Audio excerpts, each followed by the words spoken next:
কালকের মা এসেছিল, আর আমি তো কচু শাক খেতে খুব ভালোবাসি, তাই মাকে বললাম একটু কচু শাক নিয়ে আসবে।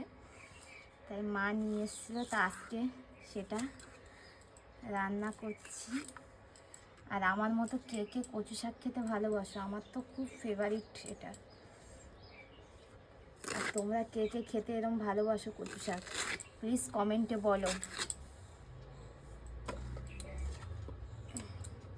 আর আজকে দুপুরে আমি রান্না করছি, কে কে খাবে চলে এসো। কচু শাক চিংড়ি দিয়ে। আমার চিংড়িতে অ্যালার্জি, কিন্তু কচু শাকে আবার চিংড়ি না দিলে ঠিক জমে না, ওই জন্য করে চিংড়ি দিয়েই করতে হবে।